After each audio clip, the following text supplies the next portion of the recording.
All right, testing 1, 2, 3. Let's get this show on the road.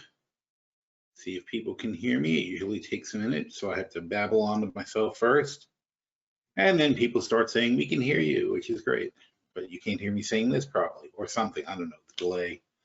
Maybe it picks up at that point. I don't know. So we'll just wait until the audio catches up with reality. And we'll get this running while I'm doing that. It's very loud.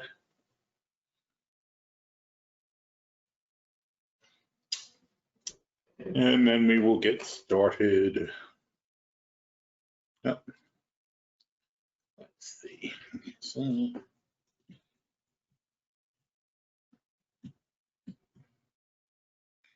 All right, looks like it's working. I don't know, I can see the little audio thing working, so should be any second now that people can hear me.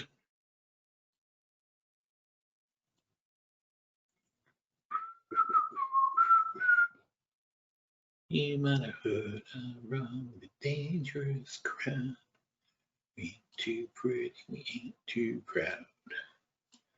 We might be laughing a bit too loud. Oh, but that never. So come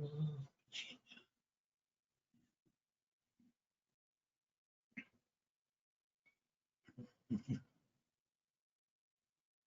All right, we are hearable.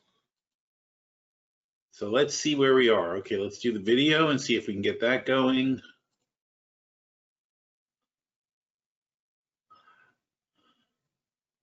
Hopefully this will work. Just let me know when you can see the screen and we can get the party started. Holy crap, look at the S&P. 50 points. Gotta be loving that Joe Biden. I think they were waiting to see if he got arrested without, I mean, if he got arrested, if he got inaugurated without anything bad happening. I don't know about you guys, but I was watching it, and the channel I was watching, in the middle of the thing, when it blacked out, like the feed disconnected, and I was like, oh my God, like, what happened? Turned out it was nothing, though. It was pretty crazy.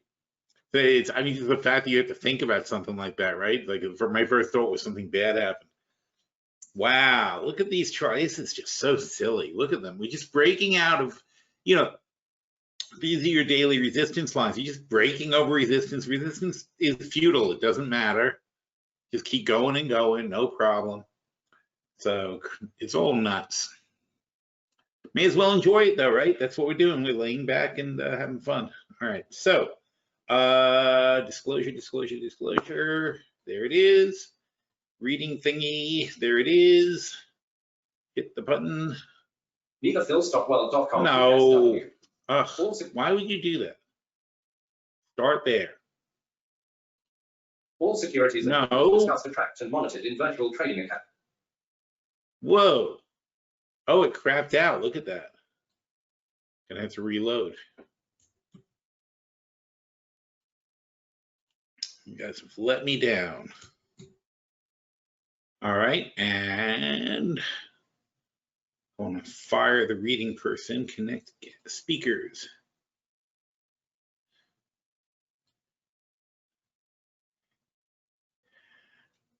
How about Tracy? She sounds nice.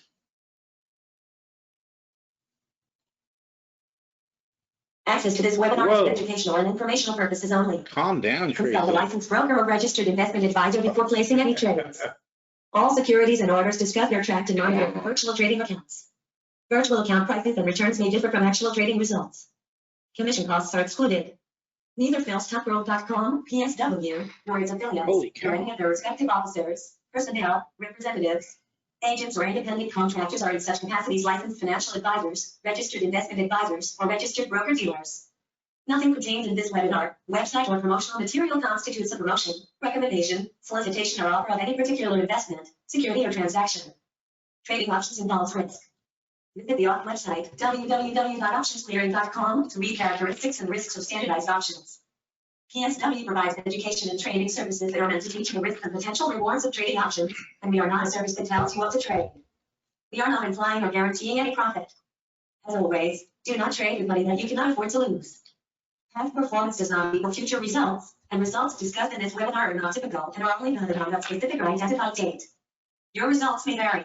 By accessing this webinar, you agree to hold the above harmless from any loss as you may incur as a result of information discussed in the medium identified above. By accessing this webinar, you agree to be placed on our mailing list and receive our newsletter. Rest assured, we take your privacy very seriously and we will not distribute or sell your information to anyone. Wow, that was interesting. I don't think that was the same. Somehow it's not the same program I used last week, or they've updated it. Not sure. That was pretty weird. Anyway, all right, that's over. Moving on. So as I was saying, crazy. Oil tested 54, not quite there yet. Very shortable, getting there. There's nothing coming up now. We have in February, we have, oh my God, what is it? Valentine's Day. What is it? It's President's, no, wait. Yeah, it's President's Day is in February. So it's like Washington Lincoln's birthday, like around the second week of February. So that's the next holiday we have, but that's not a biggie. And then after that is Easter. So there's no major upticks in gasoline demand that are expected, no major upticks in oil demand expected. This is getting way ahead of itself. So this will become a fun short shortly. And that's going to be interesting on the futures. Natural gas is still very cheap at $2.48. So I like that still for long, especially the 250 line is very playable. So, you know, if you want to be careful, wait until natural gas crosses back over 250 and then play the 250 line with tight stops. That's the way to go. Other than that, nothing too exciting. Let's see. Where's futures?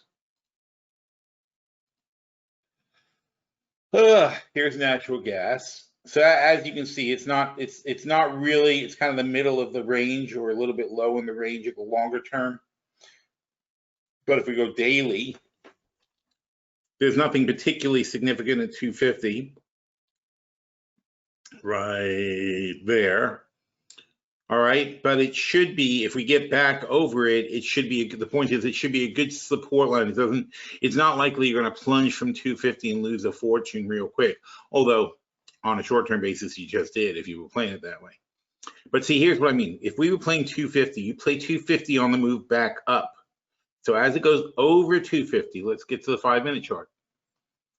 As it goes over 250, which was here, it was a failed attempt at 250, but the point is, as it goes over 250, you play it good, you make nothing here, it's not a very good trade, it comes back under and you stop out, but you see how you have this sort of an up and down action around there at the line, then it goes back over, then you get some support, goes over, comes down, goes over, comes down, but you see you don't get that drastic drop at the 250 line on the next candle.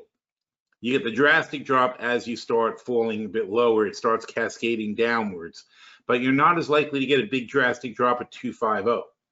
And that's what makes it a good support line, because you can play it and put a tight stop. So let's say, and you have to look at your stop history. You say, well, my stop will be like 249, because 249 would be really bad. That's this stop over here is 248.92. So you say a penny, but a penny in natural gas is $1,000.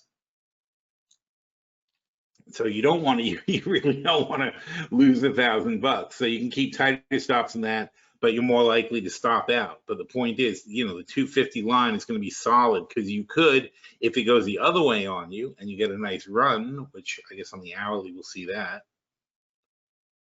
Well, no, not really. You know, well, you know, like, I mean, you can get a run though, where once it goes up, it never really comes back anywhere close to worrying you, and it just goes up and up, and you make, in this case, is a 20-cent run, so that'd be $20,000. So you know, your reward potential compared to your risk is a very big difference, which is what makes it fun to trade. And keep in mind this gas contract here. This gas that you see here is blended. It's not one single month. It's not one contract. It's a blended contract. So it doesn't look the same as the live contract. The live contract, Still has it doesn't explain itself, does it? Well, that's stupid. Probably will on this if I go to analyze, no, charts, flexible grid, NG.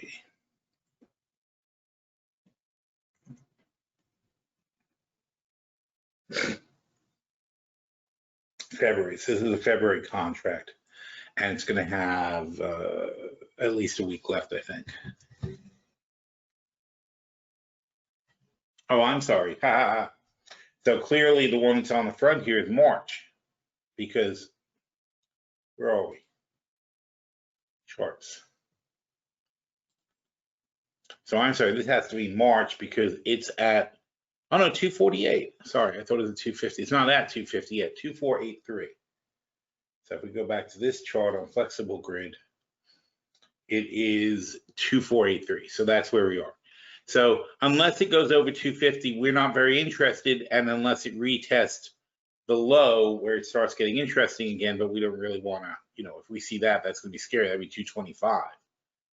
So basically we're looking 225, 250, and then 275 is going to be where you're going to start thinking it's probably going to be over.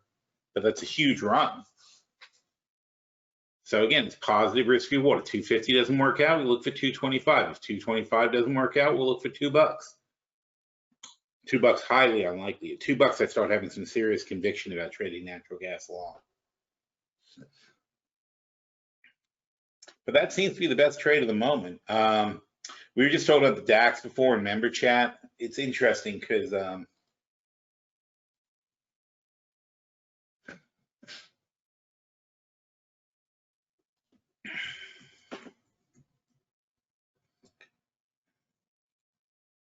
Mouse, he put up this chart. And this is how out of control everything is. All right.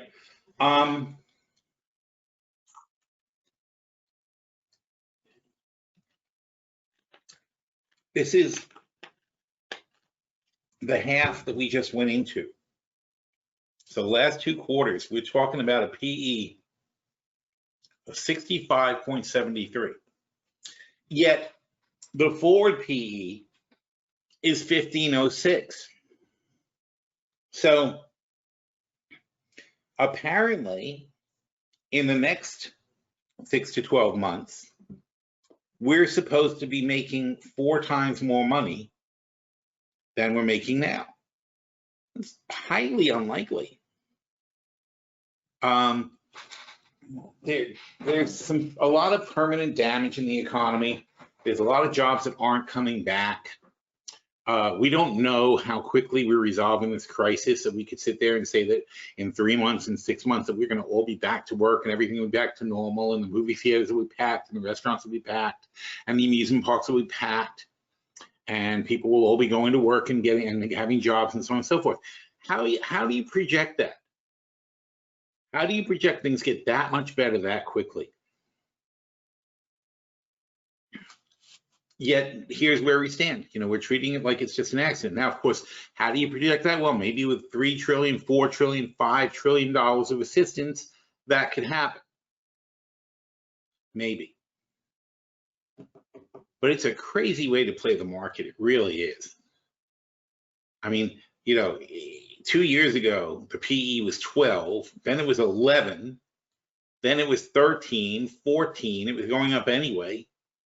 Getting PEs were creeping higher, but now the real PE, I'm sorry, that was the projected PE. So the projected PE is always better than it actually is. You projected 11, 12, you got, well, here, you projected 12, you get 11 and a half. That's very nice. Then you projected it's 11, but you get 16. So already you had a pullback because this was a bit above normal for whatever reason. And by the way, the PE of the market can be thrown off by the fact that Apple makes $10 extra billion, and then the entire market's PE seems better than it is. That's another problem with with looking at the market valuations, is there's not too many companies that are putting these numbers together.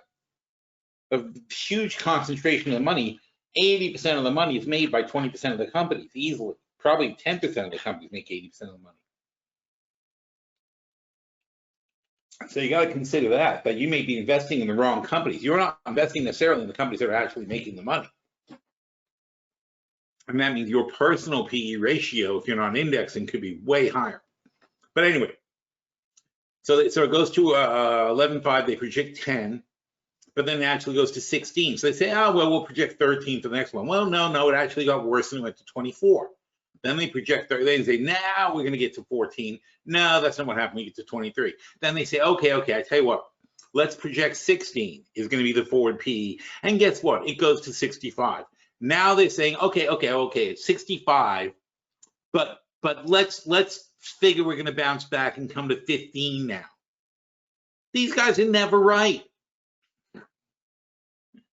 They're never right, ever. So you can't go by these numbers. You can't hang your hat on the fact that the forward PE is projected to be 15 when it is in fact actually 65. It's just not how things work. And that's why, I mean, look, we went through our portfolios. We did a portfolio review, and we'll talk about it here a little bit, I guess. But, you know, that's why you want to invest in stocks that you're sure you want anyway, even if the market collapses, not to have a portfolio full of iffy things. What is this doing?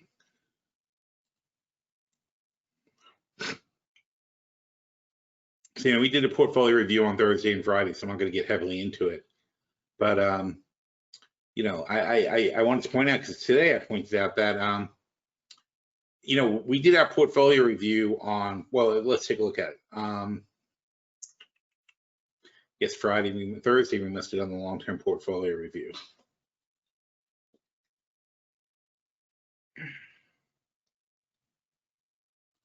On Friday. No, it was Thursday. Silly me.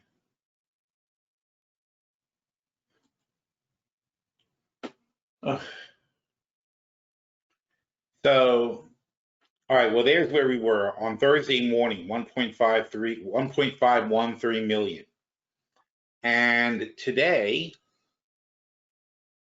that's the short term. Look, the short term's improved a lot. Which is weird, right? Considering how the market's going up. So now we're at 1,546. So we're at $30-something million at the moment in the long-term portfolio. So, you know, that's because these are all very, you know, well, let's talk about that because we didn't really make any changes. I mean, there are, by the way, there are no changes reflected in this portfolio. We haven't updated it yet. So we haven't taken any of the changes into account. But what did we really change? PAA,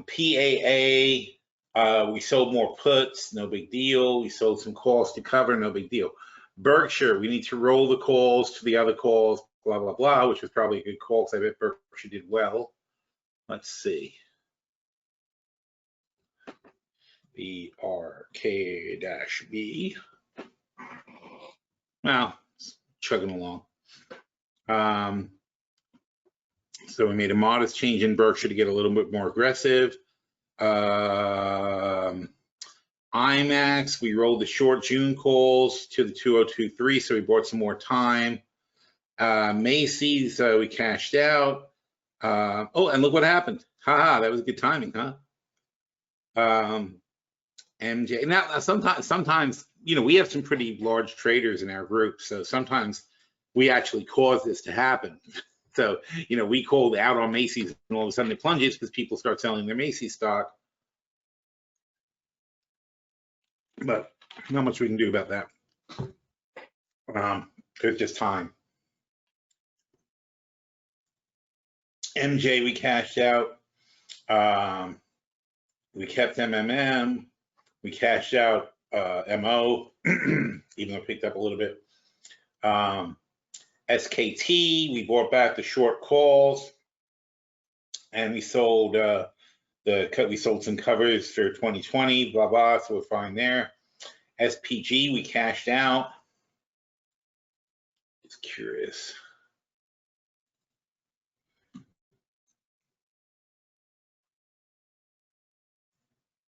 About the same.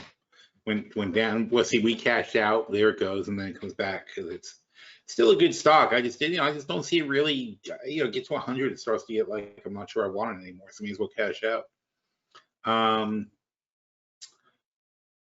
Whoops, we were here. SunPower, I know we're never going to let go of. T is too good to let go of.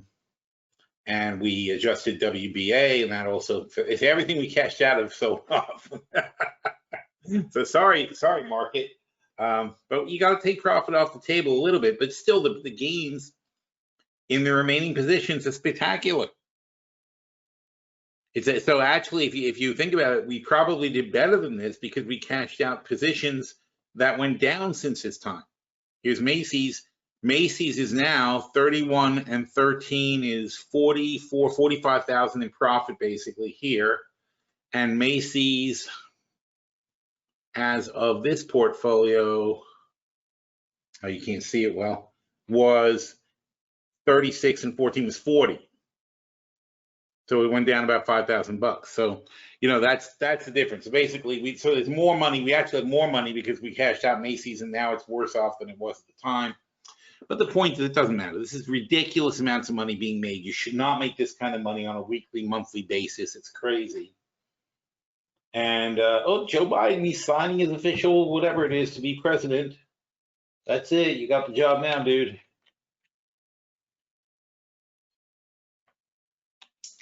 Might be signing it again. Oh well, got to sign it twice. Oh no, 3 times. It's another book. Look at that. It's still pretty much all white people around it. It's kind of funny. It didn't change that much. I guess that's because that's the current people in power. He hasn't put his new cabinet in. Anyway, where was I? Yeah. So, we got to take cash. We're going into earnings. We don't know what's going to happen in earnings. There's no way to be sure. But you got to figure at least some companies are going to have earnings reports that are sketchy, and they'll sell off, and then we'll have a chance to buy some stuff. And I think we bought something since, and I think we already had a top trade since the. Nope, that was the 7th. So we like gold again recently. But right now it's just the beginning of earnings season. We're not sure what to trade. And I think, did I put that up in Tuesday's chat? Let's see. Here would have put the earnings calendar, right? So, to some extent, we just need more information. Now, of course, the banks did well, but if you notice the bank earnings, JP Morgan, Citibank, so on and so forth, the big banks, Morgan Stanley today, the big banks had some really impressive numbers, but those really impressive numbers were coming because of their trading. The same reason we have really impressive numbers in our portfolio. Any idiot can make money in this market. It's going up and up and up. If you buy a stock, the chances are it's going to go up. So there's nothing special there, and that's offsetting losses that they have in other parts of the bank. So you got to be really careful. They're making incredibly huge trading gains, but the other parts of the banks that are reporting are not that exciting. And so here's Goldman, Schwab, obviously benefiting from this also. People like that. When you get to the other banks, then you're going to have some trouble. When you have the regional banks, they can't trade with the market like Goldman Sachs can. They don't have offsetting gains like that. So let's see.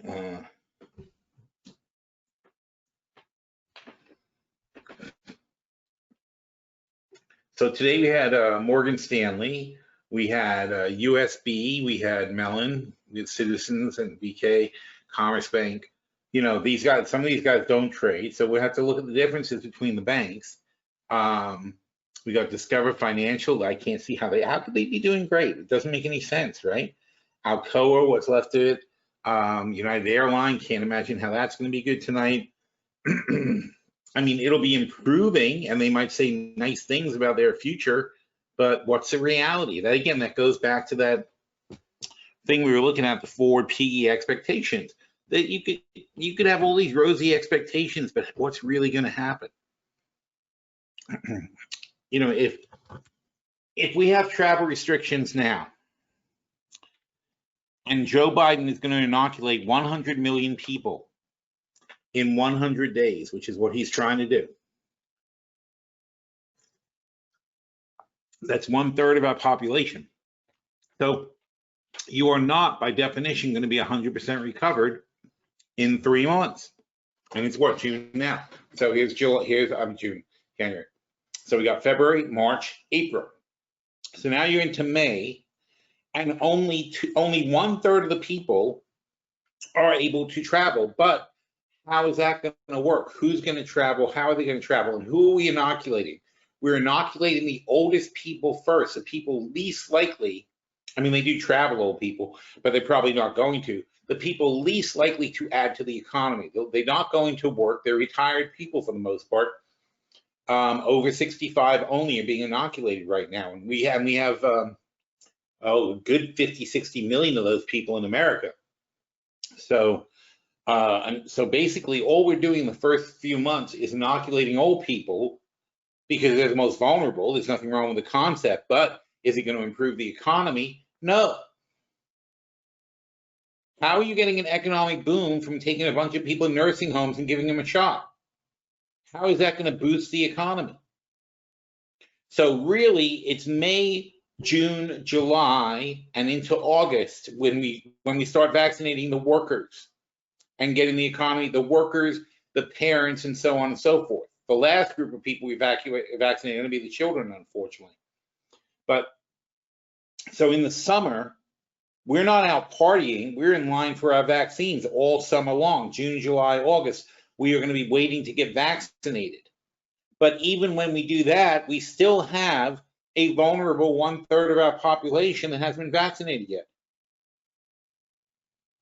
So where is this projection coming from? How are we going to get back to 2018, 2019 earnings levels when there's no possible way that we're going to be 100% recovered from the virus? How is that a thing?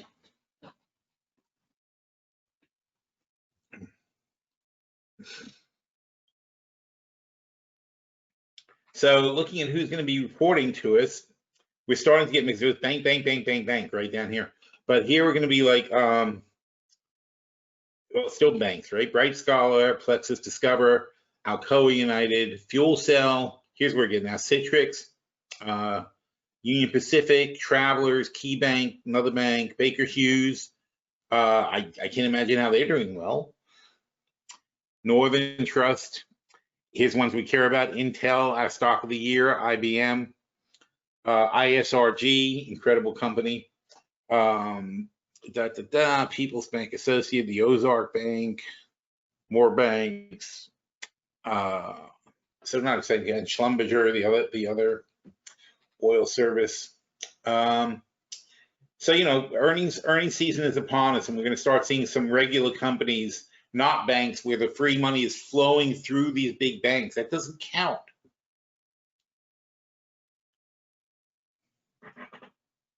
You know, that's not where we're counting the economy. That's not what we're saying. Is enough of that money getting to the right places is what we want to find out and see how things progress.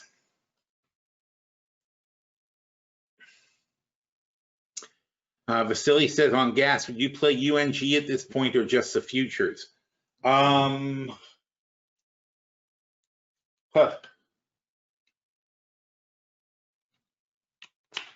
don't know if we're low enough to play UNG. Take a look. You want to be, if you're going to play UNG, you got to be low in the long-term channel. So here's days and weeks. We're not particularly low. You want to be down. I want to be down here to play UNG. I don't want to be up here. This doesn't count. Anything above here doesn't count, right? Because clearly it doesn't last. It's a one-time spike. So a one-time spike never counts. You put this into context, and there's your one-time spike. Okay, so the top of the channel is really here. The top of the realistic channel, that was a channel many years ago, it doesn't matter. The top of the channel in the last 5 years is right about here. So let's say $3. The bottom of the channel is below 2. The bottom of the channel is really, let's say 160, 170 in that range. So I'd be excited if it was 160, 170. $3 is the top of your channel. So we're only in the middle of the range. And that's not really where I want to play UNG. I'm talking about playing the 250 line for a quick profit and a quick move, which means you can make, in a day, you can make thousands of dollars. But UNG, unless you have a significant sustainable move, you're not going to see a lot of change in on the delta of the product. Now, but when I say that, keep in mind that's because I wouldn't play UNG in a crazy risky way. I would want to do a hedge, and a hedge has to pay off. A spread where you're selling as much premium as you're buying is not going to pay off unless you have a good sustainable move in the direction you want it to be in.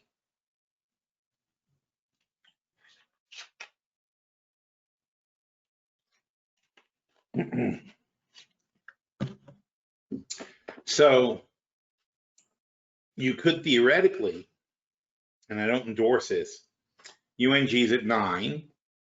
You could get the $8 call for $1.38, whatever, in March, and now you're paying $9.38. So how much premium are you paying? 30 cents in premium, right? That's not that bad. And then so basically what you're looking for is a move in the next couple of weeks. It takes you up, and figure the delta here is 76, which is a strong, that's not the delta. Oh, there's no delta. Okay. Well, 10 is, you can tell what the delta is because here's 77 to 40. So the delta is about 35. So you can get 1/3 of the move. So let's say you get a 10% move up for $1. You can get about 30. You can get maybe 30 cents out of this thing. So your goal would be it's at 138 now, and let's say your goal is that it goes to 168, 165-ish. So if you want to make that kind of money, that's how you would play it. But I don't like those kind of plays. I would have much more fun picking a longer term bracket, but I don't know what natural gas is going to do between now and March. I can't say where I'm going to nail that. So I would just say, forget it. On the futures, you can take advantage of those really quick moves. That's when I'll say I call a futures play as opposed to a stock play. But you can't really force a stock play. For the stock play, you have to be certain that it's going to go over a line and stay over a line. And that's hard to do with any commodity to make a bet like that, unless the commodity is ridiculously low. But it's not. That's the problem. We're not ridiculously low. We're just getting to a point where we feel this channel should hold because we're in the middle of the winter. We've had a good drawdown. There's LNG production restarting. If you look at the economy restarting, one of the things that's going to restart is LNG. One of the big trade items we're going to discuss with China is LNG, because the best way for Biden to score some quick trade points with China is to have China buy from us LNG instead of whoever they're buying it from, because for China, no skin off their back. It's a commodity. They don't give a crap. So I buy you LNG from America instead of Russia, or instead of wherever they're buying it from now, and that makes America happy. China's paying the same money for the LNG they would pay for wherever they buy it, but as a tool, they have now helped balance out the trade with the U.S. without doing anything at all that changes their lives. That's the trick.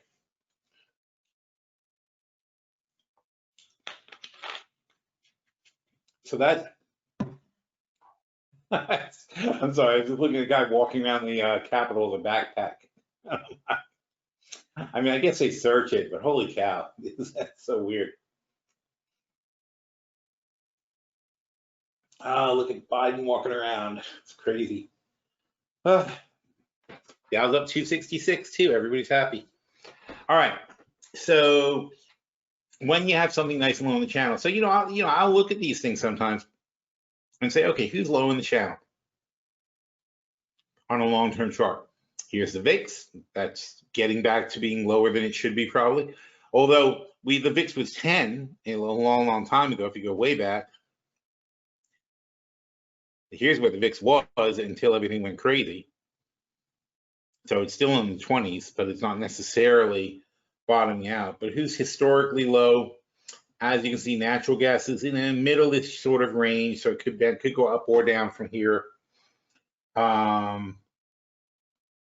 Basically, everything's gotten expensive. Here's rice is kind of cheap right now. That's interesting. I know we don't really play rice, but that's what catches my attention. And so, if you think about it, I'm like, well, rice looks cheap, but then we don't play rice, so the hell with it. Orange juice getting kind of cheap also. Orange juice might be good. We're getting these polar vortexes, and that can really trash especially California. It's very fragile, and orange crops can get destroyed really quickly by something like a big freeze or something like that. Not likely, but it's possible, and orange juice is still historically cheap, so a long-term orange juice contract isn't bad. Coffee, not as cheap as it was. We were so gung-ho on coffee at this 100 line. Now it's moved up to the next level. Lumber is still way up. The dollar, in theory, is cheap. Yellen just said that we are not having a policy where we seek to weaken the dollar, although the de facto result of our policies is to weaken the dollar. So it's hard to say that we don't have a policy like that. The 10-year just came off 140. That was really an obvious short, so shame on us for not paying attention.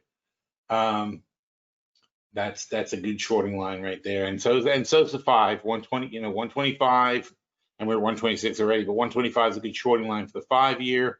110 is a good shorting line for the 2-year, but we're above all that because, there's no signal that we're going to change our ways. So it's not inherently obvious how we should play these things. So there's nothing particularly exciting here to play. That's the bottom line. We don't have a lot of openings in the futures. The only thing I like was the short-term natural gas play. Oil, although obviously has plenty of room to run in theory, I just don't, same thing we're talking about. I don't see the economy turning around as fast as is currently being priced in. But one thing you do see is the base price of oil has already gone up to 54. So I'm saying, yeah, it's ahead of itself. You can see chart-wise how Brent certainly should be more up here, and it's not. Gasoline should be more up here, but it's not. So oil is probably not really where it should be. Or these guys are lagging, but since you think of the pieces and say, well, I don't think they're lagging, therefore I think oil's ahead of itself. That's my base case. We'll see how that works out. But so I feel more comfortable with the oil short, especially if we hit the 55 line, taking an oil short there. That'll be a bit interesting.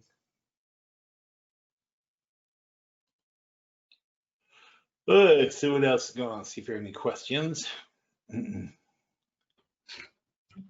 So Tom says, your sense of impending doom to do with the inauguration may come to be called post-Trump stress disorder. I'm experiencing it myself. I had visions of Air Force One crashing into the celebrations. Well, I'm not that worried. No, I'm legitimately worried that somebody could have done something. I mean, the freaking TV in the middle of Joe Biden being sworn in, while he's being sworn in, the TV blitzed out. And that could have been caused by something else, so it wasn't, thank God. What is this? I don't know. Now they're doing all the secret ceremonies for the Masons and all that, I guess. They're all standing around doing something. Now the real swearing in comes, where we are alien masters. But yeah, I mean, my sense of impending doom is based on the fact that we just had a whole bunch of idiots causing trouble.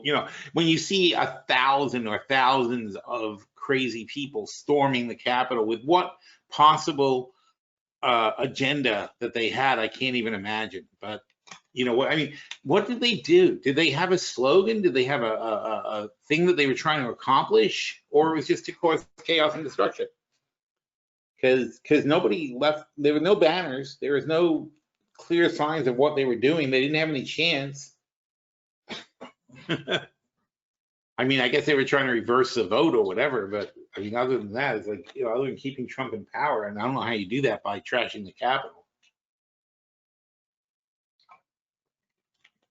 But yeah, just you see thousands of people who are that crazy a week ago, and you say, well, it only takes one crazy person with a gun, as we've learned. I don't know how many times the people tried to assassinate presidents, or one mad bomber or something like that. You know, but I'll tell you something. I was talking to, I was having an interview last night, and they asked me about the unrest in Washington and in general. And I said, well, look, I said, first of all, nothing real.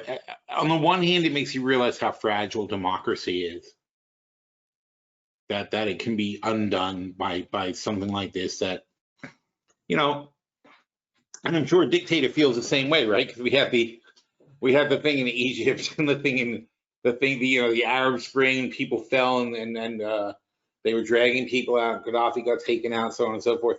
So, you know, any government, I guess, can be toppled. But when you think of it as a democracy and you say, oh my God, all it takes is that, and all of a sudden the National Guard gets called in, the president declares martial law, and your democracy's over.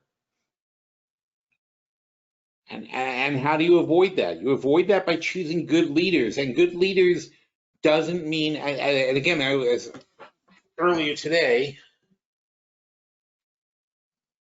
Yeah, why is that not working? I got to click on it. There you go. Okay. So earlier today, I pointed out this is not today. There's the problem.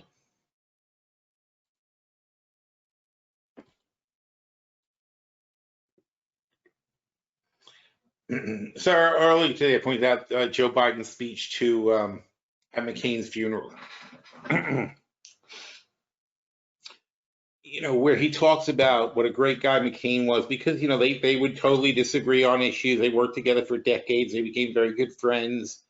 And they didn't agree on politics, obviously, but they respected each other. And they would argue an issue from two sides and come to two different conclusions. And they would try to convince everybody of who was right, and somebody would win and somebody would lose. And that's how democracy works. But then they would respect the process and say, okay, I did not win my point on that one. Next battle. Not, I hate you, I'm going to burn you and your family to the ground. You have to change your vote. That's not what I said. Now I want it my way. That's not democracy. That's not even a government. So, you know, to some extent, you realize how easy it is for things to fall apart. And hopefully by what Biden's, you know, been talking about today and what he's been talking about all week is civility, like return to a proper government that respects other people's opinions. You can have discussions, you can have debates, but then you don't get pitchforks and torches when you lose.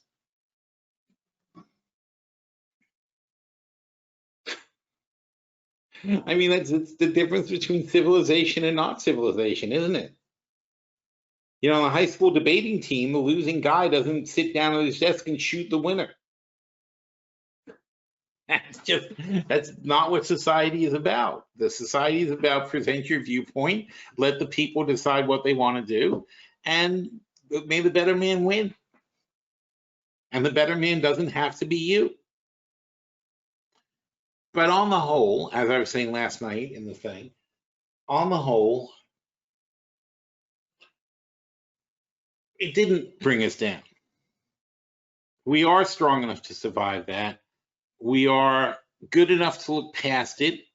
It didn't, you know, I mean, this was a riot incited by the president and a whole bunch of his people. It was whipped up to bring in these people were whipped up from and flew in from all over the country. So these are the worst of the worst. This is just like when Al Qaeda recruits. And I'm sorry if you're Republican and you don't like, you know, but this is how it works. You know, you might not like the comparison, but that's what Al Qaeda does. They advertise on the internet. They look for people who are disenfranchised. They'll take anybody. They take Americans. They're like, do you hate your life? Do you want to hurt somebody and punish people because you're not satisfied? Do you want to burn the world down? and start again and have a new vision or whatever. You know, do you want your virgins? Whatever it is they promise you as a bonus for doing it. But the bottom line is they're looking for disenfranchised, angry people from all over the world who are willing to kill themselves for the name of, in the name of whatever it is, whatever it is they're actually fighting for, in the name of chaos. It's no different than what Trump does and his people. They're advertising on the internet. They're telling you that if you want to do something about this, you come down now to our stop the vote or get the vote or swipe the vote or whatever the frick it's called rally.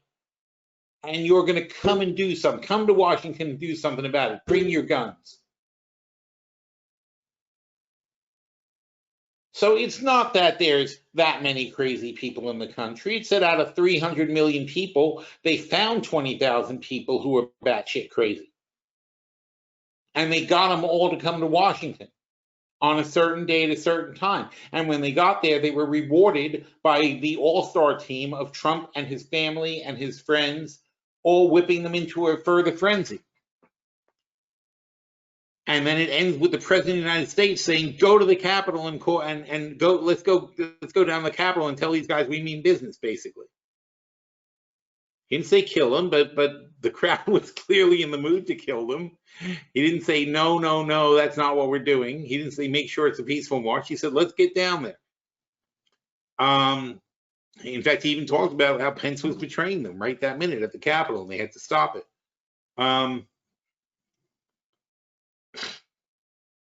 Betraying him by certifying an election. But anyway, so you can't look at that as a norm, and you can't look at that as a flaw in democracy, because out of 300 million people, you're going to have 20,000 idiots.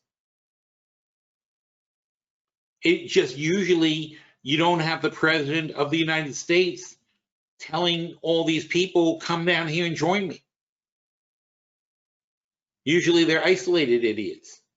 You know, every once in a while you get a little militia guy in somewhere in the country and they have a standoff with the FBI with a group, but they don't usually gather in such large numbers. And because when the president tells you it's okay, you kind of think there's not going to be any consequences. But the point is, even with all that going on, even with Trump packing the courts, even with Trump controlling the Senate, even with Trump already indicating that you know, having a pet Department of Justice, even with all that happening, even with the right-wing media supporting him, even with the right-wing base coming out for him, even with the president of the United States inciting the riot, still can't stop democracy. Still didn't work. That's how strong our democracy is, not how weak it is. And then, and I thought the funniest thing about that was the next day,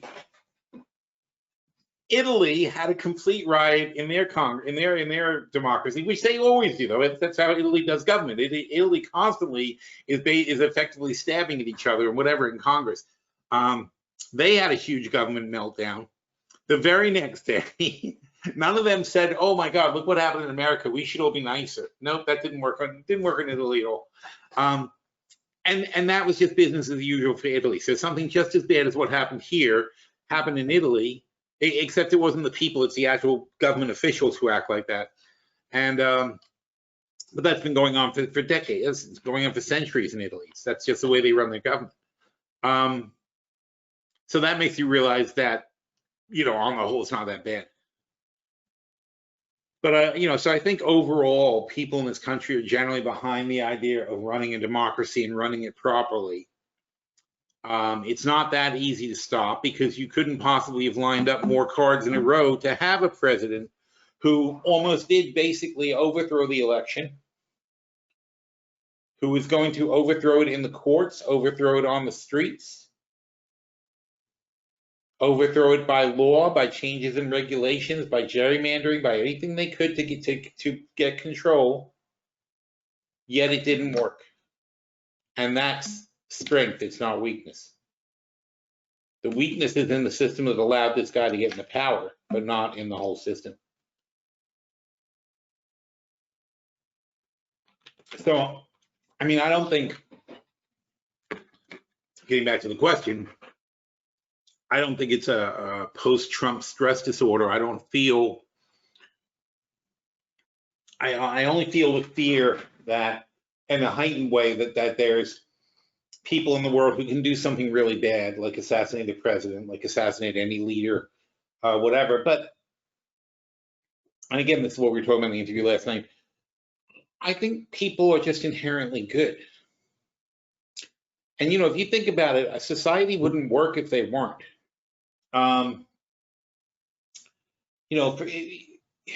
There's all kinds of ways you can cause mayhem if you want to. And I don't want to be an advertisement for it, but obviously, people can take a backpack full of explosives anywhere if they want to. People can stab people, people can shoot people. It's, especially the amount of guns in this country, it could happen anytime, and it does happen anytime. We have a ridiculous amount of mass shootings, but it's still the exception, not the rule, because most people would never do such a thing. When you got 300 million people in a country, you're going to have a few crazy people. And when you give everybody incredibly easy access to weapons of mass destruction, to AK-47s and things like that, and high-powered rifles and sniper ammunition and so on and so forth, and explosives, when you make that easy to get, then you make it easy for the very few crazy people to get it too. Still, though, hardly anything ever happens. I leave a $5 bill or a $10 bill or a $20 bill on the table at the restaurant. I don't expect anyone's going to steal it. It's normal. People do it all the time. You leave your coat at the front of on a rack somewhere when you walk into a room. At a party, you'll throw you leave your shoes at the door, you throw your coats down, you drive around in a convertible. People aren't inherently bad. You don't live your life in fear of bad things happening to you constantly. And I lived in New York in the 70s. That was certainly a sense of unease. You would certainly be very wary of where you walked and what you did and so on and so forth. So I've seen it worse.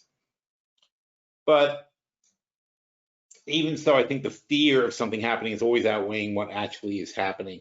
I think the percentage of people who do bad things is a very small percentage, and I think we're not used to the concept of how, still, here we are 20 years into the internet, but we're still not used to the way that the internet blows things up. When I took journalism classes in college, it used to be, I don't remember the actual rule, maybe somebody remembers it better than me, but there was a rule about like how close something was geographically to your newspaper's audience would greatly influence how much coverage that thing should be getting. So in other words, if somebody gets strangled if the Boston Strangler, let's say, strangles a bunch of people start hearing about it around the country because Boston's a big city. It affected a lot of people, and it's of interest to a lot of people because people know where Boston is and whatever. But if somebody in St. Louis strangles somebody once, you're never going to hear about it in New Jersey. It just doesn't happen. So it's not that the crime doesn't happen, it's that the reporting of the crime doesn't happen. But now with the internet and the news cycle we have on the web, everything that happens is local. So if somebody's strangled in St. Louis, you hear about it immediately in New Jersey. And you get the impression that things like this happen everywhere. They don't report, and the news doesn't report on things it doesn't want to report on. It'll go with a flow. So when it starts having a trend, it starts reporting more and more on the trend. And that's what Biden was talking about today, is that we have to start getting back to the concept of the fact that there is a truth. And it's not subjective, it's objective. And that's really where a lot of the trouble is in society, is that we don't agree anymore on the concept of the truth, that we don't all believe that there are facts that are incontrovertible and that those facts have to be used in a discussion. You cannot have your own facts. And I think that's probably the worst thing about the internet, that what it's done is it's delegitimized the press. And, you know, it used to be that if something was in the New York Times or in the Washington Post, it was true, or as true as they could possibly be certain it was, because that mattered a lot. It wasn't getting it fast, it was getting it right. And if you watch, I forget which one it was, there's the thing on Watergate, and there's another, I think it was called The Paper, maybe, I don't remember. It's like, it was up for an Academy Award recently. There was the one on the Watergate hearings, and there was another one on the Vietnam bombings. It wasn't the same one though, was it? Maybe it was. But there was some good discussion in that thing about whether you get something right or you get it fast. And, you know, the reporter, obviously, it's eating them alive that they have a headline scoop thing, and they want to make sure they get it first. And they found the story, but until the paper could vet the story and be sure it was accurate, they weren't going to run it. Because you don't run something like that if it's not true. That's not the case anymore. Now they just run whatever. And it damages everybody.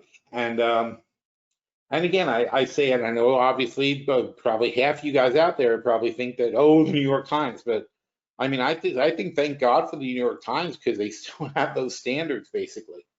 They print, you know, yes, they give their voice, they give space to people with liberal points of view, but they don't allow liberal facts. The facts are the facts. You can interpret the facts how you want, but the facts are the facts. And they don't go for incorrect facts. That's a big no-no in the Times.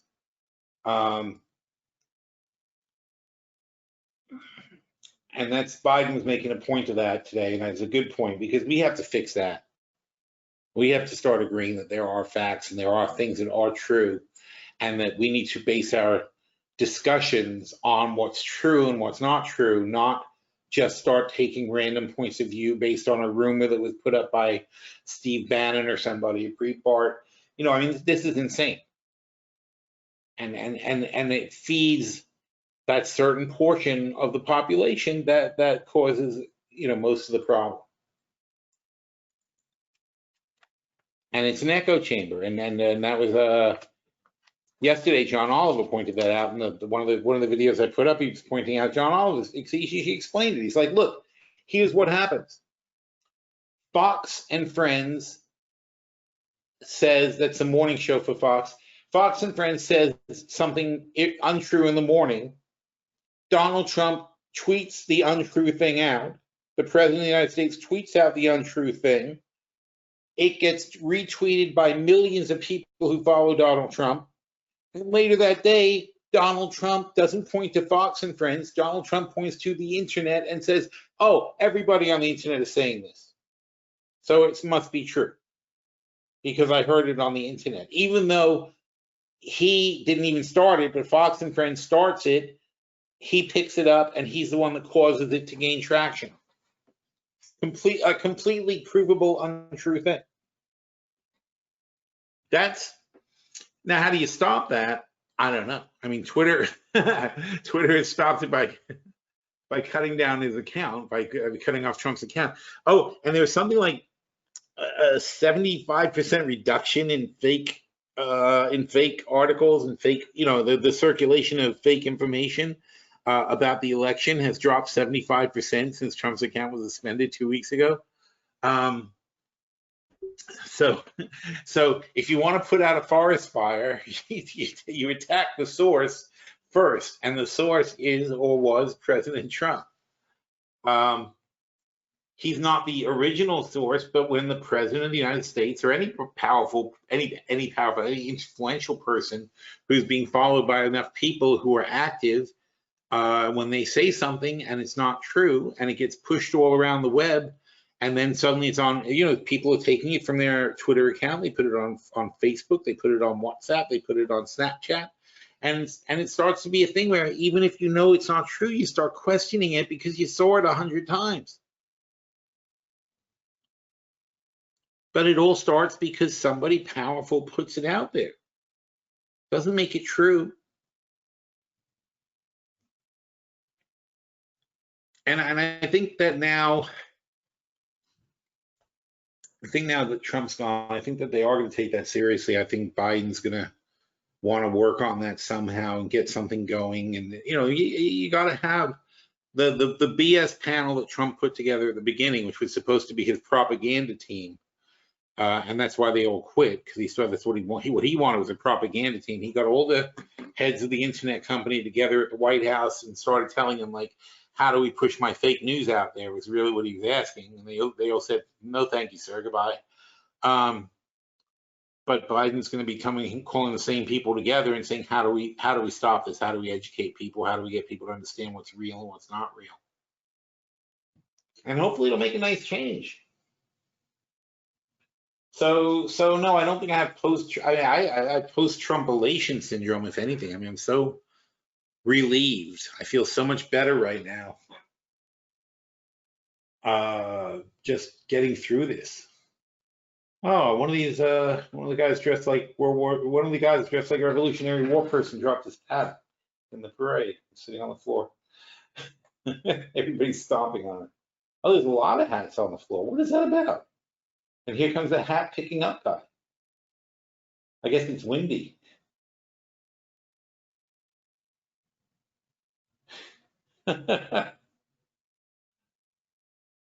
That's weird. They did not think that through.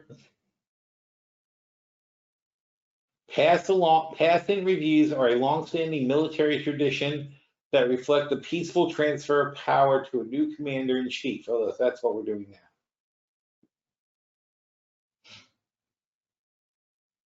Oh, poor Biden. He's going from one ceremony to another, and he's mostly standing. He's an old man. Give him a break. And so how does he go to the bathroom? At what point in his schedule does he get to go to the bathroom today? It's another old man problem I would have. I think. When does he get a break? I've not seen him off camera for like the last few hours.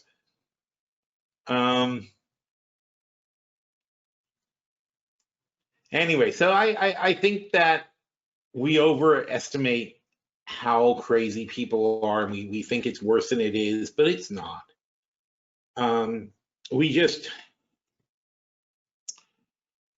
took a guy who was a focal point for this insanity, and for some reason we made him the president and pushed that whole fringe of America into the spotlight. And it made it seem like the world was going crazy, but the world pushed back, and America pushed back, and we've taken that spotlight away from those guys, and they will have to crawl back into their darkness at this point, and their fringe conspiracies are going to go back to the fringe. And hopefully that mistake won't be, recreated, where it's not funny to elect somebody like that. It's not like, haha, this will be good, let's see what happens. Because we've seen what happens when you elect people like that to be your leader. This is a serious job, being the president of the United States. The responsibility is awesome, and it has to be treated seriously and given to serious people who have experience and can undertake what's demanded of them. I mean, we don't even know the extent of this. In addition to everything else, there's this Russian hacking problem that's been going on that we're still weeding it out.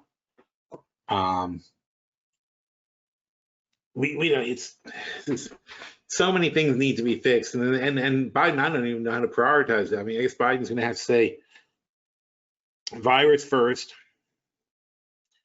then climate. I think, unless the economy really starts tail spinning, I think climate's got to go next, and then you're going to tailspin the economy anyway. That's the funny thing. You can't fix climate without hurting the economy. Although now we have the formula to do that, you just throw money at everything. But fixing climate is a multi-trillion-dollar project, and we just spent under Trump, I think $9 trillion. Could have put it towards climate change, but we didn't. We didn't do anything about climate change, and it didn't go away. So we got a lot of work to do, people. But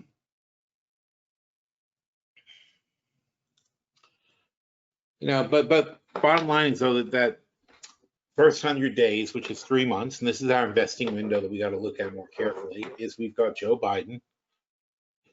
He appointed Janet Yellen, who took us through the last crisis, and also we know that she's easing. So she's not changing policies, and she's not the head of the Fed. She's the head of the Treasury, but the head of the Fed already easing, free money. So it's unlikely Joe Biden is going to suddenly replace anybody with a hard money guy, or probably Powell's not going anywhere. I don't think Biden's got a problem with Powell.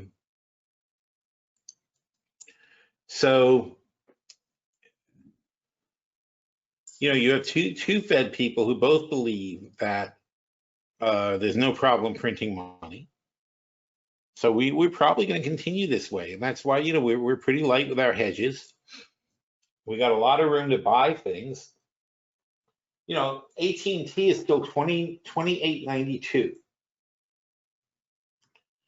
So, it's not like there's nothing to buy, because frankly, if you just buy AT&T, you'll probably be fine. Okay, 5G is a thing. Everybody's going to want it, whether you're stuck at home or whether you get back out in the real world. 5G is coming. Yet, it's a huge catalyst for AT&T. You're going to sell 5G phones to everybody. Everybody's going to want to upgrade their phones. Everybody's going to want to use the service. Everybody will either pay more or whatever. There'll be opportunities for AT&T to make more money, and they've already spent the money. It's already done. It's not like they're catching up on 5G. They've already spent all the money they need to have a 5G network. How can they not benefit from this?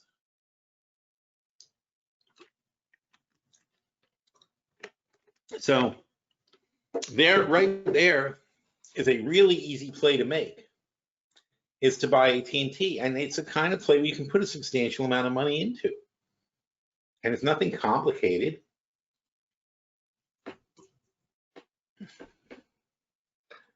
You go out to 2023, and I say, would I buy AT&T for $25? Sure, I would. It's 28 now, 29.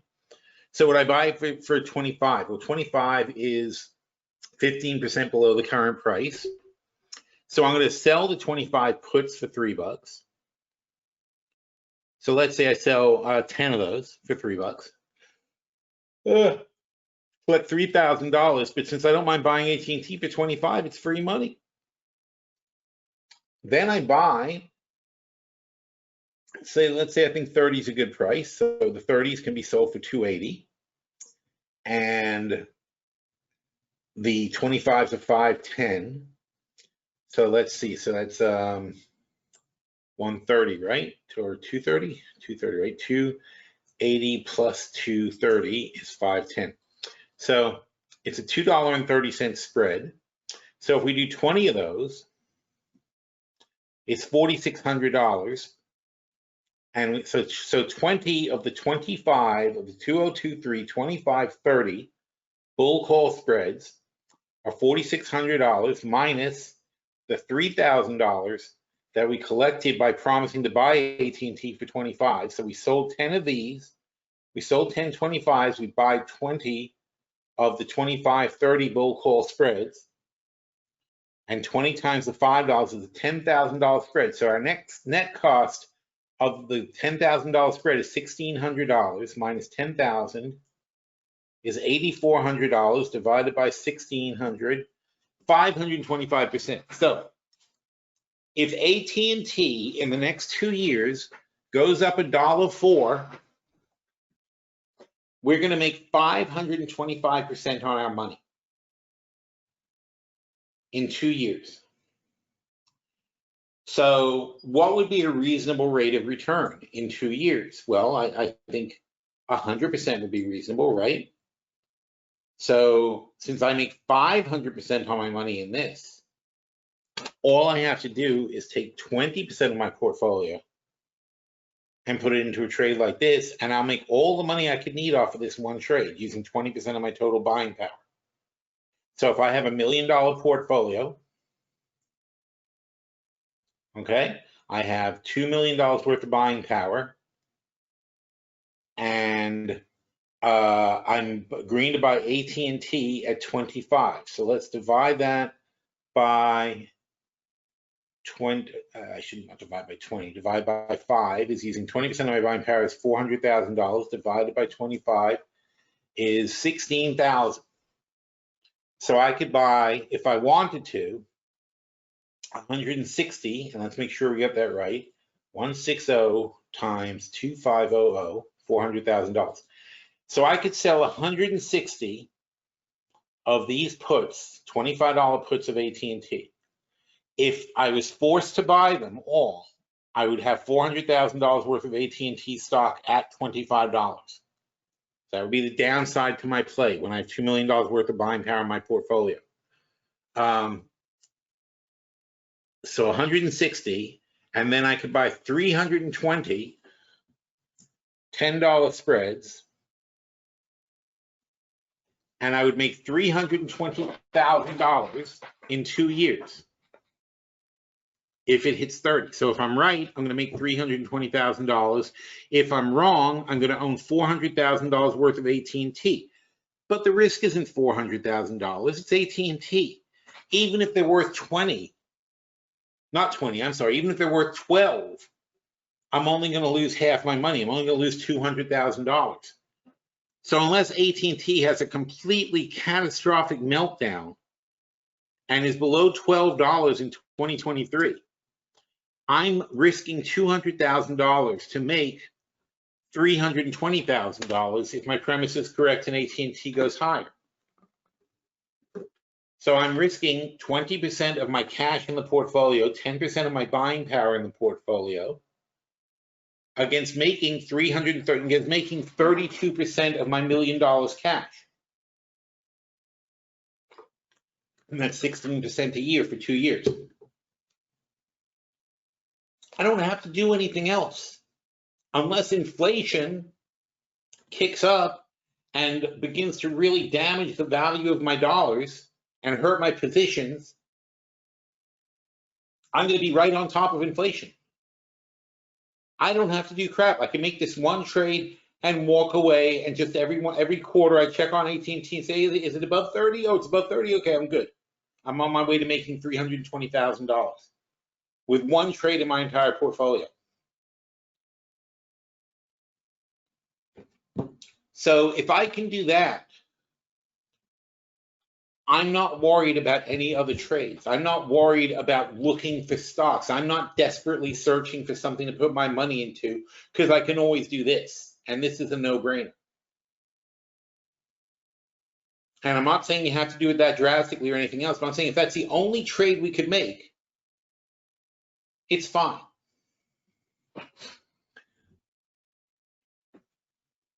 You know, investing doesn't have to be that complicated. And if you make 16%, and then that goes back to our other thing, though, is okay. So let's say you accept that situation.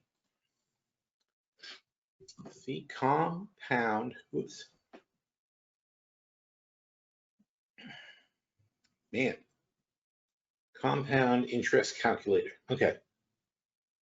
So here's my compound interest calculator.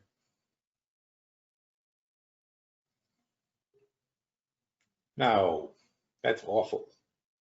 Money chimp, that one. So we're going to start out with our $1 million. Is that $1 million? Nope. And we're not going to add anything to it. We're going to give it 20 years to grow, and we're going to make 16% a year. Okay, that's our AT&T play. We'll make 16% a year for 20 years with $1 million. What do we get? $19 million. So average over the course of 20 years, we're making about $1 million a year. It's 100% annual return on your money. It's pretty damn good, right? All we're doing is rebetting it every time it rolls around. Let's say we do it for 10 years.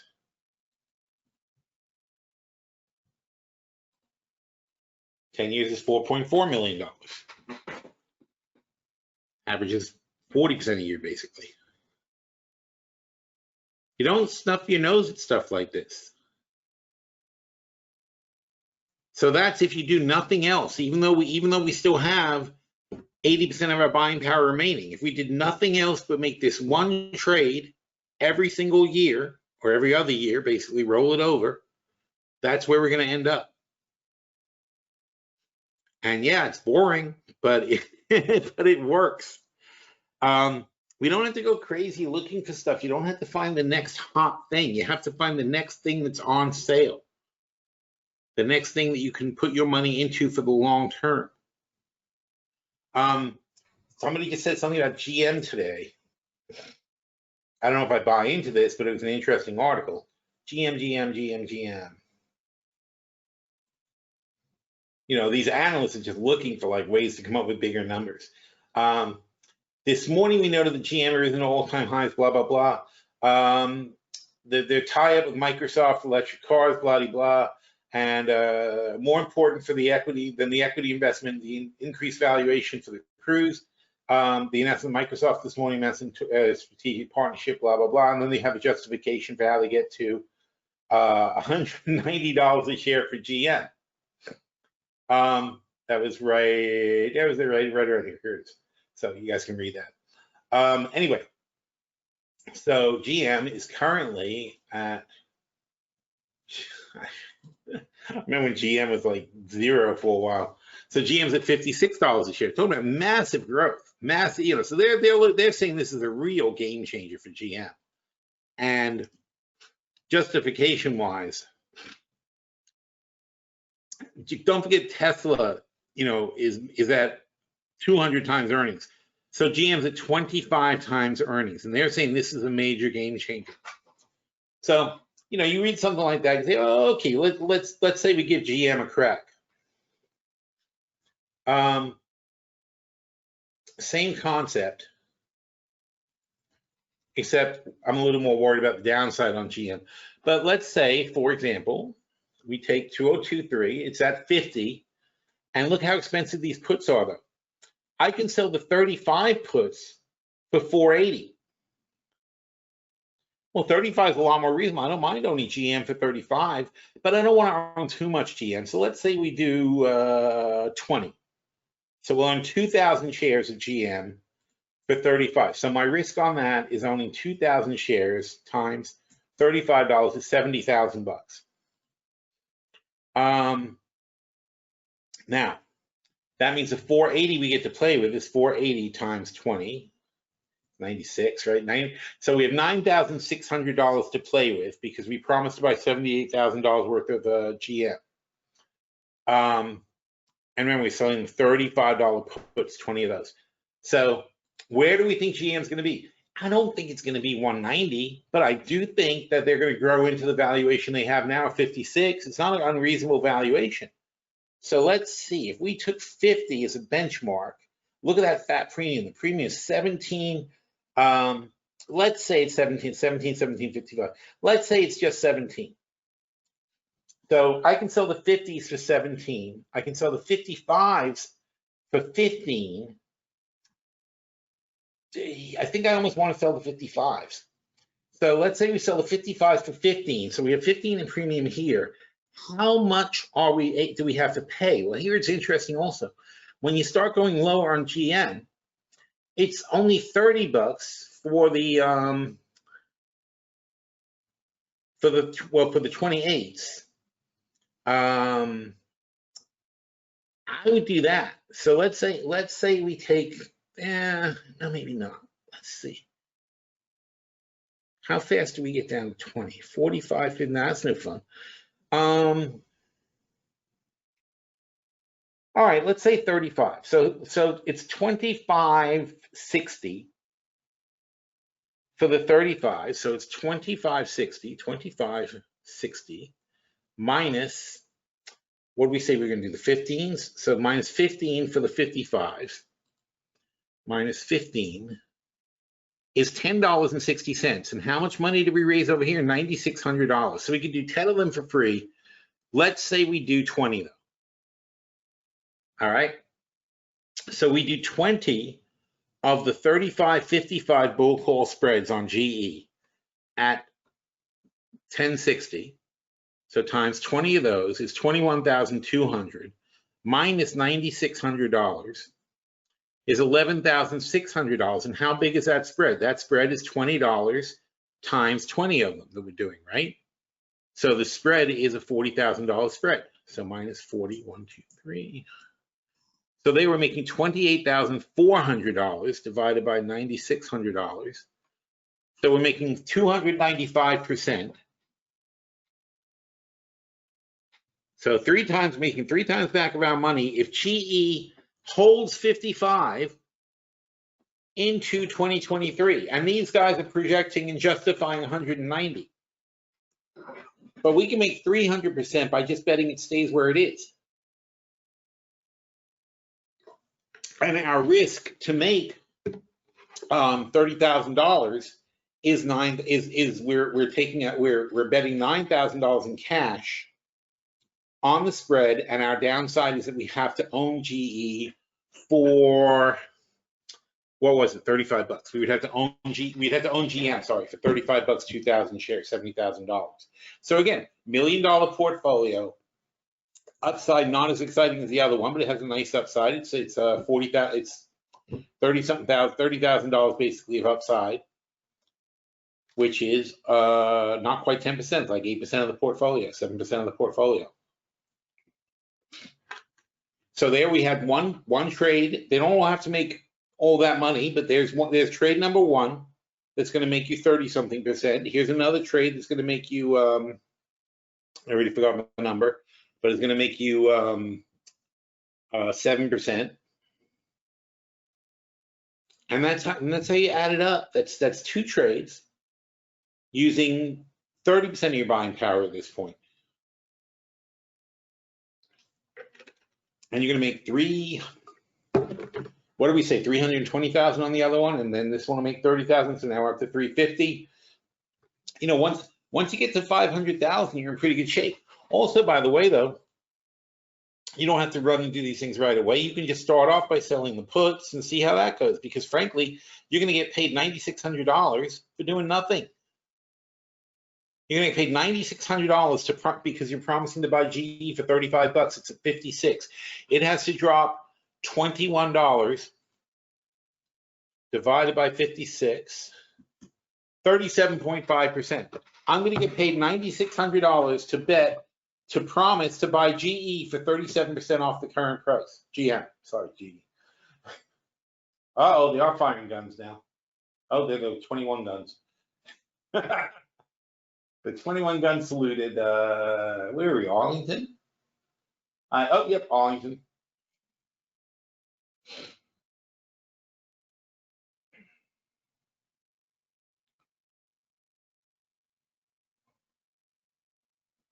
Oh, very somber.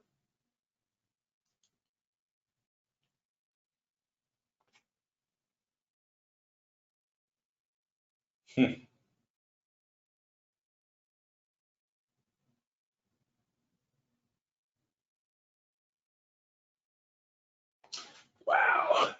Well, still firing guns. Well, I guess 21 times, right? Anyway, so there's two trades right off the top of my head that we can make. It's all you got to do, though, is you just got to go and look and see what's in the news, what's interesting, what's worth doing. And you certainly don't have to do it every day. You know, that's the other thing. I mean, people are so anxious to make trades on everything, but meanwhile, you know, we've got to wait and see what happens. Let's see what the earnings say. But it's not like there's nothing to trade, and it's not like it's all getting away from us. It isn't. Look at this one, drives me nuts. College eliminates the SAT subject test. Now, we didn't have them when I was a kid. There was no written essay when I was a kid. So maybe that's, you know, maybe they decided it was a mistake, but I just think that it's too hard, because everybody complains it's really hard to do the essays, and kids are pretty illiterate these days. So George Collins, that's what George Collins said, though. He said when the kids can't pass the test, we make the tests easier. That's been the history of our country. And then we all go, "Ooh, look how good they do it on these easy tests." This is disturbing. 2 Chinese cities are under lockdown again. Beijing's got a 4-week quarantine for travelers. It's, you know, the new forms of the virus are coming back, even in places where they've been very successful at fighting it. This is a tricky one because this is like a booby trap for Biden, because they labeled China as committing genocide against the Muslim minority, which is kind of funny considering what Trump does to Muslims and how he treats the immigrants. But they're considering this genocide now with China. And for Biden to reverse that, he's going to have to say that's not bad what you're doing. And of course they're doing bad stuff. They're doing the same bad stuff Trump does, and they put him into camps and do all this crap. So it's hard for Biden to go back and start saying, oh, that's okay what China does, because that's a very rough situation. So they forced us into a bad position here.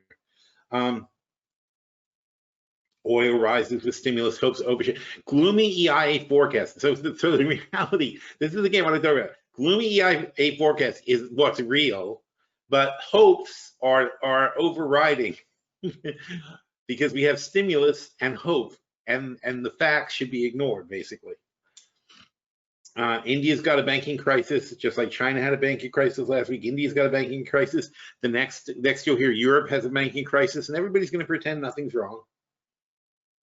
And here we go, yelling was the story of the day, and that's why, you know, well, that's why the market's up, and the fact that nobody took a shot at Biden during the swearing-in ceremony is the other reason the market's up. And we will just have to see what happens. But that's about all I have to report for today. So it's a wait-and-see kind of week, nothing too exciting. NG spiked to 251. Oh, guys, everybody's jumping in. Come on.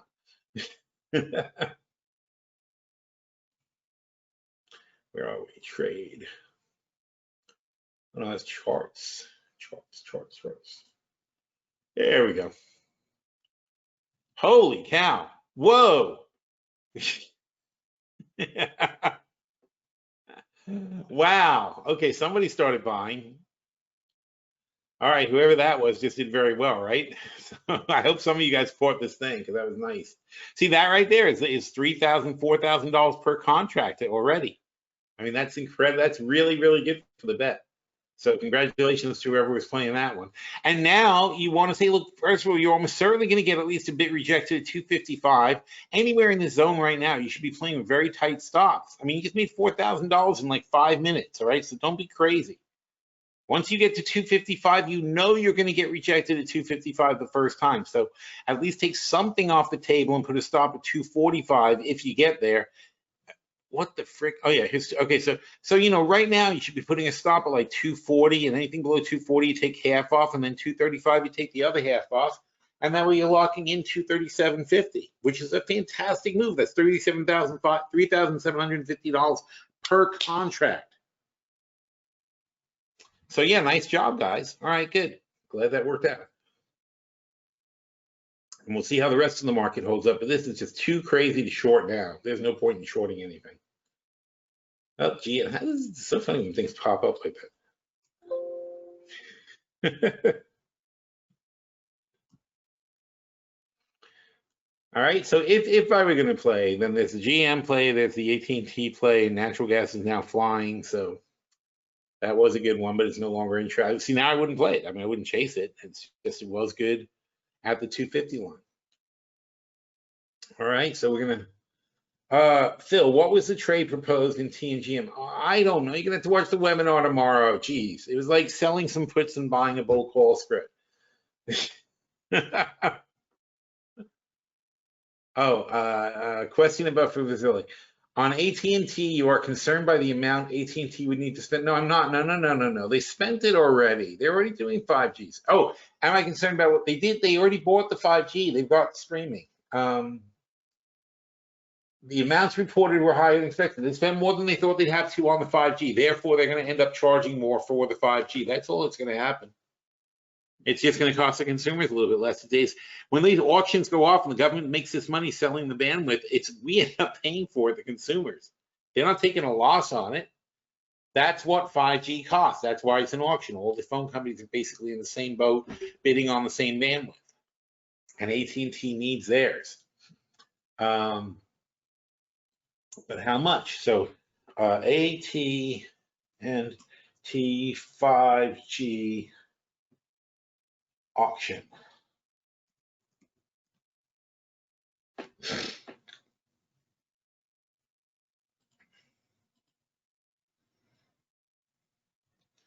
AT&T looks to borrow $14 billion for the 5G spectrum.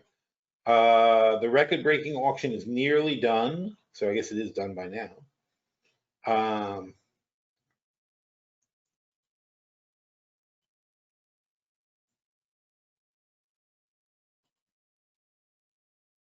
So Verizon pays $20 billion. Stop that. Ugh. So annoying. So AT&T, so, you know, you look, the bottom line is AT&T and Verizon are buying up all the bandwidth, right? And it's not like there's more bandwidth hiding somewhere. This is it. So they've got control. They'll get their money back. It's an investment. I don't consider that a negative. I consider that a monopoly. They're being handed a monopoly by the government because it's so expensive that the bullshit companies can't afford it on their own. They're going to have to pay tolls to AT&T and Verizon.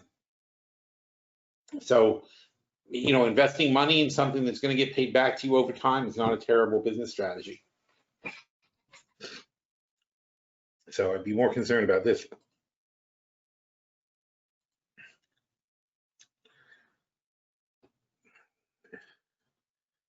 AT&T borrowing $14 billion to acquire the spectrum. They're talking to banks. It's not the biggest. AT&T borrowing $14 billion is not a big deal, really.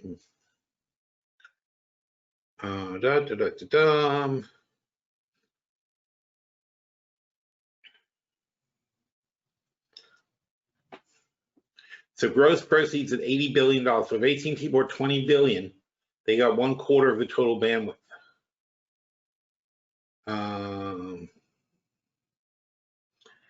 T-Mobile is spending less than expected. AT&T and Verizon. So T-Mobile will be spotty.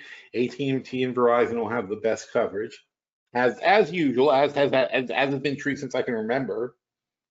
Since I've ever cared about coverage, that's been the situation.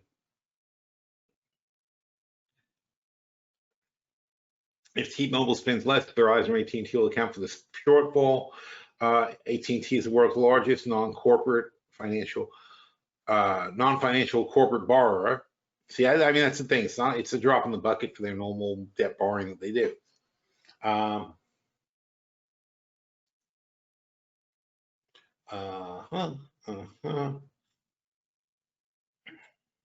Later, equity from account estimate. Verizon's auction spent $35 billion, AT&T 20, T-Mobile 10 to 15. Wow, Verizon way over.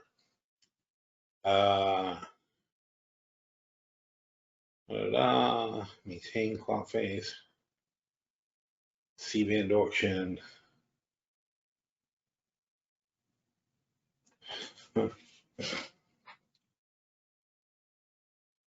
Nope. All right. So anyway, so nothing. I mean, the key to that is to say AT&T is borrowing $14 billion against their $150 billion already outstanding debt load. So it's not going to break. It's not going to change anything really. And down the road, 5G is the new thing. If you don't have it, what are you going to do? And also, by the way, you have to compare that because 5G has much wider coverage area, right? So the tower building phase of this is going to be way less than it was last time. So they're actually saving quite a lot of money on infrastructure costs, as in towers and repeaters and equipment and so on and so forth, that they had to spend in the previous wideband auctions, because they had to both purchase the bandwidth and then what's the word? I don't know, transmit at that bandwidth. So on the whole, I don't think it's going to be a bad thing on the whole. I think it's going to be a good thing for AT&T long term. Again, it's the phone company. It's the ultimate utility. You can't live without it. We've just proven that, right? Nobody's giving up their phones in this crisis. That is the last thing to go. Anyway, all right, guys. Well, that's it for today because my voice is a little edgy. And I don't want to overdo anything, especially things that affect your throat. But everybody stay safe and healthy. That's our new thing for 2021, being safe and healthy. And let's hope that this change of administration gives us some good positive changes moving forward this year. But I'm excited. I think we got a lot of good stuff coming down the pike. I think we're going to have a concrete plan to deal with this virus. So I've got a whole bunch of crap going to happen the next week. I'm excited. We will see what kind of policies get enacted right away and what sort of policies are on the table. We'll get a clear idea of what earnings are looking like, and we'll have some more picks. So